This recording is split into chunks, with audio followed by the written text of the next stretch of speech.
और अगर कल कुछ देश में दंगा हो जाए तो जिम्मेदारी नरेंद्र मोदी की होगी। AIMIM चीफ असदुद्दीन ओवैसी ये क्या बोल गए? ओवैसी की तरफ से पीएम मोदी को ये धमकी है या फिर चेतावनी? असदुद्दीन ओवैसी ने केवल इतना ही नहीं बोला है, ओवैसी ने पीएम मोदी को लेकर काफी कुछ बोला है। लेकिन सवाल यह है कि आखिर ओवैसी ने ऐसा क्यों बोला?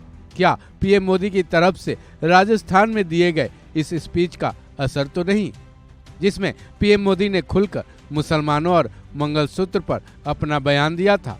ओवैसी ने पीएम मोदी को क्या क्या कहा, वो सुनने से पहले पीएम मोदी के राजस्थान वाले उस स्पीच को सुन लीजिए, जिसने लोकसभा चुनाव के बीच राजनीतिक हलचल मचा दी है। कि देश की संपत्ति पर पहला अधिकार मुसलमानों का है।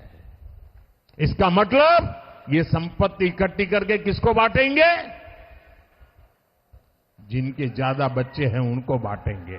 मंगलसूत्र वो एक सोने का कीमत का मुद्दा नहीं है, उसके जीवन के सपनों से जुड़ा हुआ है। तुम उसे छीनने की बात कर रहे हो अपने मैनिफेस्टो में। राजस्थान में दिए गए पीएम मोदी के इस बयान पर बवाल मचा हुआ है। पिछले 2 दिनों से देश के नेताओं के लगातार बयान आ रहे हैं, सभी पीएम मोदी को घेरने में लगे हैं। उसी कड़ी में अब ओवैसी ने भी पीएम मोदी को खुलेआम ऐसा बोल दिया है। मोदी की एक ही गारंटी मुसलमानों से नफरत की गारंटी है। वो 2002 से सिर्फ नफरत के मुजाहरे कर रहे हैं और 17 करोड़ देश की आबादी है मुसलमानों की, सबसे बड़ी अल्पसंख्यक समाज है। वो देश के 140 करोड़ जनता के प्रधानमंत्री हैं, सिर्फ मुसलमानों के नहीं है क्या? उनको इस तरह से रुसवा करना, उस तरह से उनसे नफरत करना, और अगर कल कुछ देश में दंगा हो जाए तो जिम्मेदारी नरेंद्र मोदी की होगी।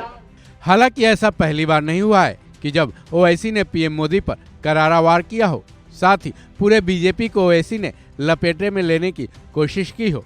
वहीं जहां मुसलमानों का मुद्दा आता है, ओवैसी हर बार मुखर होकर बोलते नजर आते हैं। कई बार ओवैसी ने तल्खी वाले बयान भी दिए हैं, लेकिन इस बार तो उन्होंने पीएम मोदी पर नफरत फैलाने का ही आरोप लगा दिया है।